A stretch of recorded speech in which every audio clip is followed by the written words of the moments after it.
Assalamualaikum warahmatullahi wabarakatuh. My name is Maria Ulfa Dipangesti. My student ID 2520056. Today I want to explain my mini proposal entitled An Analysis of Speech Aid Used by Speaking English with Tiffany Channel in Teaching English.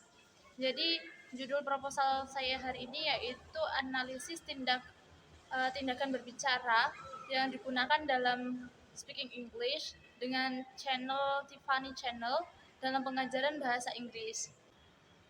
Yang pertama yaitu background of the study. In English teaching and learning activities, teachers' U-turn is an influential thing to create an effective class. The way teachers talk affects student understanding and interest. The form sentence that teacher produce with various specific purpose behind the words by considering the condition. Jadi yang pertama yaitu latar belakang pembelajaran. Dalam kegiatan belajar mengajar bahasa Inggris, tentunya tuturan guru merupakan hal yang berpengaruh untuk menciptakan kelas yang efektif. Cara guru berbicara mempengaruhi pemahaman dan minat siswa dalam kelas. Bentuk kalimat yang dihasilkan guru memiliki berbagai tujuan, khusus di balik kata-kata dengan mempertimbangkan kondisinya. Oleh karena itu, harus terjadi bahwa seorang guru melakukan beberapa tindakan komunikatif tertentu, seperti menjelaskan materi, mengajukan pertanyaan, lalu menanggapi materi, dan memberikan arahan atau instruksi kepada siswanya. Lalu selanjutnya ada tindak komunikatif yang dihasilkan oleh guru tersebut mengarahkan kepada seperangkat tindakan dengan berbagai tujuan yang disebut dengan tindak tutur. Nah, Austin tahun 1962 telah memperkenalkan teori tindak tutur dalam bukunya yang menyatakan bahwa tindak tutur mengacu pada penghasilan ujaran yang akan menciptakan suatu tindakan. Lalu tuturan penutur menyampaikan lebih banyak makna daripada kata atau kalimat itu sendiri. Dalam proses pembelajaran, Kristianto pada tahun 2020 mengemukakan pendapatnya dengan hasil penelitian yaitu menganalisis tindak tutur guru dan siswa di EFL Classrooms. Nah, penelitian ini menemukan bahwa penggunaan tindak tutur dengan benar dapat membuat proses belajar mengajar berjalan dengan lancar, berjalan dengan efektif. Nah, dari kedua penelitian sebelumnya di atas telah menganalisis bahwa tindak tutur yang terjadi antara guru dan siswa di kelas secara langsung. Penggunaan tindak tutur dengan baik selama proses belajar mengajar sangatlah penting. Ditekankan bahwa tindak tutur yang digunakan oleh guru sangat penting karena dapat mendukung dan meningkatkan proses pembelajaran. Namun, saat ini proses pembelajaran dalam kelas dapat ditemukan dengan mudah di internet. Menurut situs web GCF Global, YouTube adalah platform yang memiliki tujuan utama di mana pengguna dapat berbagi video mereka sendiri dan menonton video orang lain. Peningkatan penggunaan YouTube menghasilkan banyak pembuat konten yang membagikan konten apapun berdasarkan tujuan, minat, dan latar belakang mereka, terutama di bidang pendidikan. Mereka membantu semua orang dengan sangat baik dalam pembelajaran bahasa Inggris. Nah, dalam hal ini, kehadiran tindak tutur dari video pembuat konten YouTube yang juga mengajar bahasa Inggris belum diteliti. Oleh karena itu, peneliti akan memilih salah satu pembuat konten populer, yaitu pembuat konten populer YouTube yang membuat konten pengajaran bahasa Inggris, yaitu Speak English with Tiffany. Dalam saluran terkemuka yang berfokus untuk membantu pelajar bahasa Inggris menguasai bahasa Inggris. Nah, oleh karena itu, saya sebagai peneliti akan melakukan penelitian yang bertujuan untuk mengisi kekosongan penelitian tindak tutur dengan menyentuh berbagai bentuk proses pembelajaran. Nah, penelitian ini akan membahas berbagai masalah penelitian dalam bentuk pertanyaan. Yang pertama yaitu apa saja jenis tindak tutur yang digunakan oleh Speak English with Tiffany dalam pengajaran bahasa Inggris. Yang kedua yaitu apa fungsi tindak tutur dalam pengajaran bahasa Inggris. Nah, saya berharap untuk mengetahui lebih banyak tentang analisis pragmatik tindak tutur tentang video pengajaran bahasa Inggris di YouTube. Karena saya akan menganalisis detail tindak tutur dari video sebagai eh, berbagai referensi dalam linguistik untuk jurusan saya.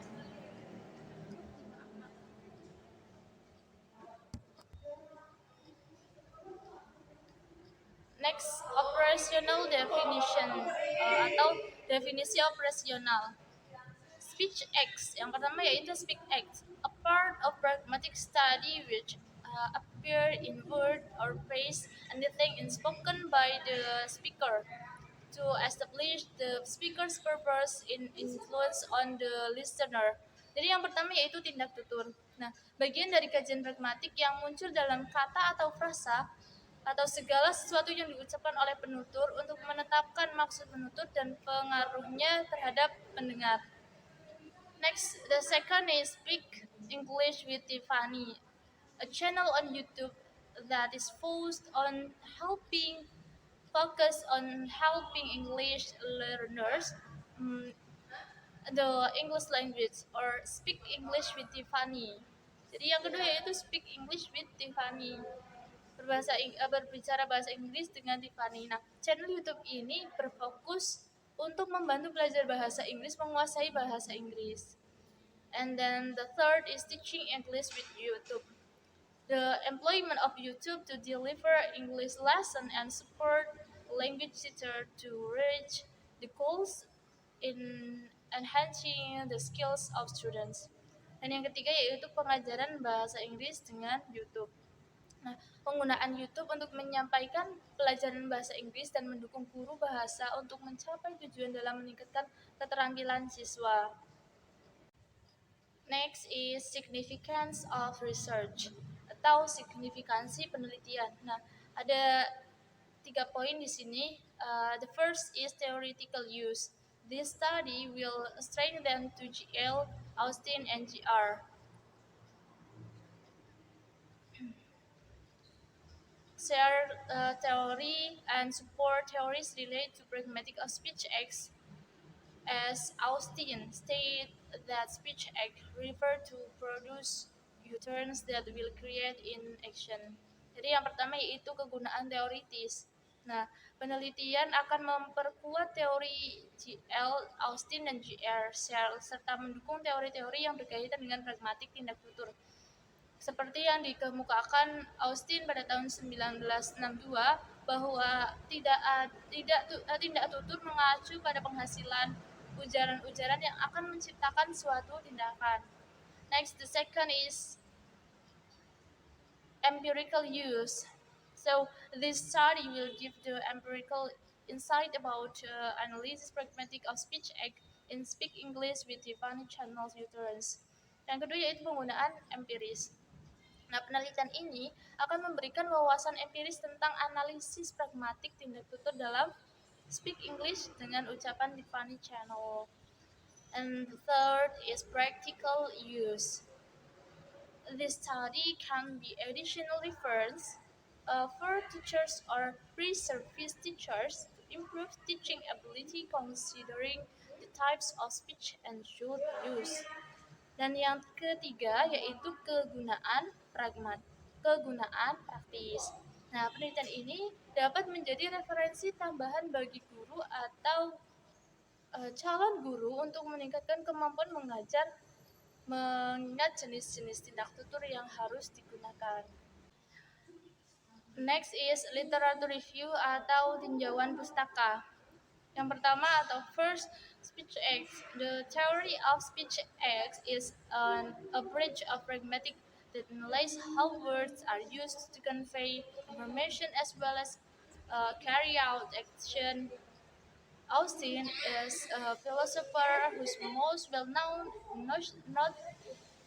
notation to modern philosophy, especially theory of speech. Jadi tindak tutur merupakan cabang pragmatik yang menganalisis bagaimana kata-kata digunakan untuk menyampaikan informasi serta melakukan tindakan. Titik. Nah, Austin adalah seorang filsuf yang gagasannya paling terkenal dengan filsafat modern, khususnya teori tindak tutur, yang ia perkenalkan dalam bukunya How to Do Things with Words. Peran dasar bahasa menurut para filsuf adalah bentuk menggambarkan realitas, menggambarkan keadaan peristiwa, dan membuat pernyataan tentang alam semesta. The second is classification of speech act. Selanjutnya yaitu klasifikasi tindak tutur.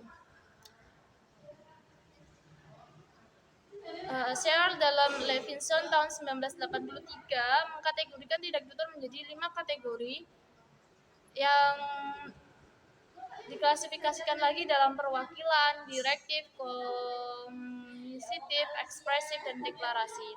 Yang pertama yaitu representatif. Representatif adalah tindak tutur yang tuturannya menampilkan beberapa penutur dari proporsi yang diungkapkan. Penutur mengucapkan suatu hal tertentu, baik fakta maupun pendapat. Nah, hal itu berdasarkan pada pandangan dan keyakinan penutur yang dilakukan dengan menyatakan kalimat-kalimat baik, benar, atau tidak. Misalnya, seorang mengatakan dia menarik. Pembicara mungkin menyatakan fakta atau hanya pendapat pribadi untuk menyampaikan pemikirannya tentang ketertarikan seseorang. Seperti yang dikemukakan oleh Joule tahun 1996. Representatif adalah ketika penutur menyatakan sesuatu baik yang dianggap benar atau tidak oleh penutur. Pernyataan, penegasan, fakta, deskripsi, dan kesimpulan selalu representasi dunia atau apa yang diyakini pembicara. And the third is teaching English with speech act. Yang ketiga yaitu mengajar bahasa Inggris dengan tindak tutur. Tindak tutur merupakan bagian penting dalam berkomunikasi. Keberadaan tindak tutur dosen dalam interaksi pembelajaran sangat berpengaruh terhadap aktivitas pembelajaran atau aktivitas belajar mahasiswa dan pencapaian tujuan pembelajaran. Pengetahuan tentang penggunaan tindak tutur yang tepat dan akurat mengembangkan keterampilan pragmatis guru dan akibatnya kompetensi komunikatif mereka akan berkembang. Mengajar bahasa Inggris saat ini merupakan suatu keharusan bagi seorang guru bahasa Inggris profesional, karena mengajar adalah cara untuk mentransfer pengetahuan dari guru ke siswa. Dalam mentransfer pengetahuan, seorang guru profesional harus menguasai cara yang baik untuk melakukannya. Dia harus tahu bagaimana mengelola kelas dan akibatnya menciptakan suasana kelas yang baik dalam proses pembelajaran. Selain menguasai hal-hal tersebut, seorang guru harus tahu bagaimana mengajar dengan tindak tutur yang baik. Nah, ini menurut Juvianto tahun 2018. Tindak tutur adalah segala sesuatu yang berhubungan dengan komunikasi yang terjadi antara guru dan siswa di dalam kelas, baik itu cara menggunakan memerintah, menjelaskan sesuatu, menanyakan sesuatu, atau mengatur siswanya. Next, previous studies atau studi sebelumnya. There are some students concerned in pragmatic analysis, especially speech act in different contexts. The first one is a study from Wijaya and Helmi that conducted research focused on identifying directive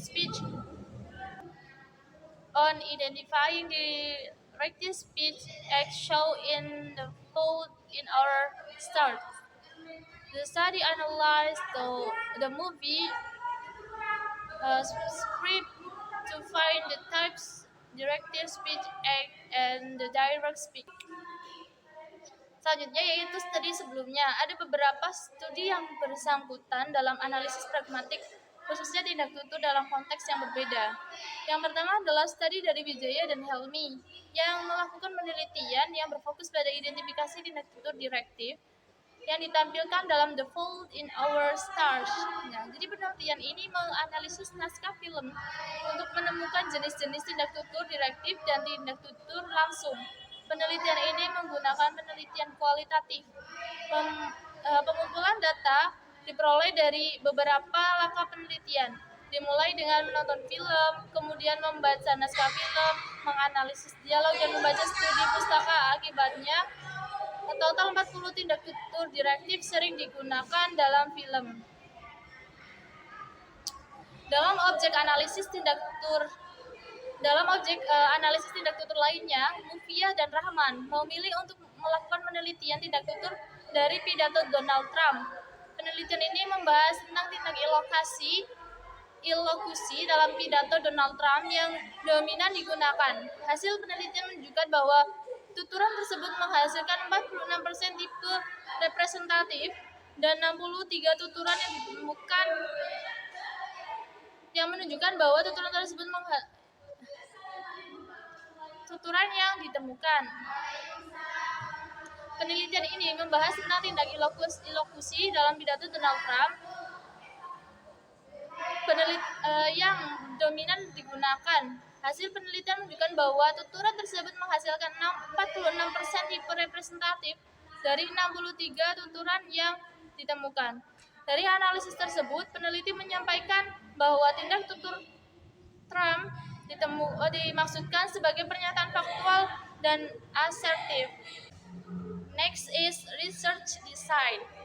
This study will employ the descriptive qualitative science in the short data take from English content video on YouTube. Selanjutnya yaitu desain penelitian. Penelitian ini menggunakan deskriptif kualitatif karena sumber datanya diambil dari video konten yang berbahasa Inggris di YouTube. Data deskriptif dihasilkan dalam bentuk kata-kata tertulis atau lisan dari orang-orang yang diamati. Dengan kata lain, bukan statistik atau angka. Informasi yang dikumpulkan disajikan dalam bentuk kata-kata atau gambar berdasarkan gagasan. Austin dan Shirley tentang kategori tindak tutur menjadi representasional, direktif, komisif, ekspresif, dan deklaratif. Penelitian ini diselidiki secara alami dan setiap tindak tutur yang terjadi. Next is source data. Sumber data. The source of data is speech act taken from the English learning video that is uploaded on YouTube. The researcher will close the video from content creator in view students. Nah, selanjutnya itu sumber data. Sumber data adalah tindak tutur yang diambil dari video pembelajaran berbahasa Inggris yang diunggah di YouTube. Nah, peneliti akan memilih video dari pembuat konten dalam berbahasa standar. Pertama, pembuat konten telah melewati 1 juta pelanggan dengan semua konten adalah pembelajaran bahasa Inggris. Dan yang kedua yaitu video yang akan menjadi objek penelitian ini adalah video yang paling banyak ditonton. Selanjutnya adalah data collection. In order to make this research more particular, various stages must be followed when collecting data. Here are some steps to collect it is as follows. First, downloading the video on YouTube. The second, watching the video carefully and repeatedly. The third, transcribe the video into the text. Make sure the transcript and the video are fit and clear each other. The fourth, reading the transcript text repeatedly. The fifth, finding and marking the important words, phrase, or sentences of content creators' utterance related to this research.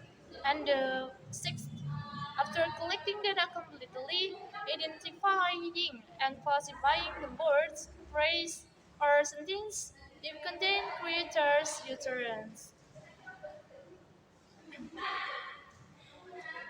selanjutnya yaitu pengumpulan data. Penulis atau saya akan menggunakan penelitian kualitatif dalam penelitian ini. Ini menyiratkan bahwa penelitian kualitatif menggunakan penggunaan dokumen-dokumen yang terkait dan membantu menyelesaikan masalah penelitian. Untuk membuat penelitian ini lebih khusus, berbagai tahapan harus diikuti ketika mengumpulkan data. Nah, berikut adalah langkah-langkah mengumpulkan data. Yang pertama, saya akan mengunduh video YouTube. Yang kedua, saya akan menonton video dengan cermat dan berulang-ulang kali. Dan yang ketiga yaitu saya akan menyetel transkrip video ke dalam teks. Nah, lalu saya akan memastikan bahwa transkrip dan video cocok dan jelas satu sama lain. Dan yang keempat yaitu membaca teks transkrip berulang-ulang. Dan yang terakhir itu setelah mengumpulkan, sebelum itu saya akan menentukan dan menandai kata, frasa, dan kalimat penting dari ucapan pembuat konten yang terkait dengan penelitian ini. Dan yang terakhir, setelah mengumpulkan data secara lengkap, mengidentifikasi dan mengklasifikasikan kata, frasa, atau kalimat ucapan pembuat konten.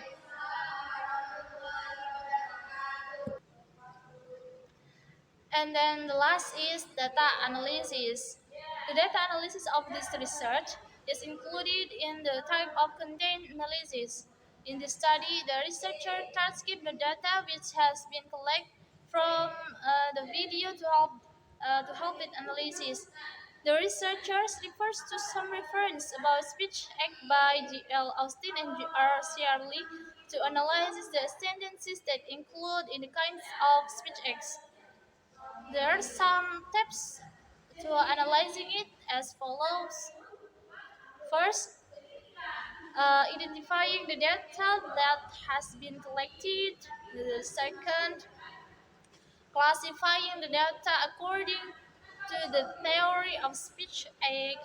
And the third, counting the sentences that included in classification of speech act. The fourth, analyzing the data of each classification of speech act. The fifth, describing and explaining the data. And the last, drawing up the conclusion of the research. Nah, jadi yang terakhir yaitu analisis data. Dalam penelitian kualitatif, pengumpulan data dan analisis data biasanya dilakukan secara serempak. Temuan yang terus-menerus mempengaruhi jenis data apa yang dikumpulkan dan bagaimana cara pengumpulannya. Salah satu strategi analisis data yang penting adalah mencatat sebagai proses awal pengumpulan dan analisis data. Catatan atau sketsa membantu peneliti untuk mengkonstruksi pemikiran dan membimbing konseptualisasi akhir yang dapat menjawab rumusan penelitian dan mengusulkan teori yang cocok sebagai penjelasan atau jawabannya. Nah, memo ini mendukung semua kegiatan analisis dalam data kualitatif seperti yang dikemukakan oleh Miles dan Huberman. Reduksi data dengan menggali esensi, penyajian data dengan mengorganisasikan makna, dan terakhir menarik kesimpulan atau menjelaskan temuan dan memverifikasinya sebagai sarana untuk menguji validasi temuan. Analisis data penelitian ini termasuk dalam jenis analisis isi. Dalam penelitian ini, peneliti mentranskrip data yang telah dikumpulkan dari video untuk membantu menganalisisnya. Nah, peneliti atau saya akan mengacu pada beberapa referensi tentang speech act oleh G.L. Austin dan G.R. Searle untuk menganalisis kalimat-kalimat yang termasuk dalam jenis-jenis tindak tutur.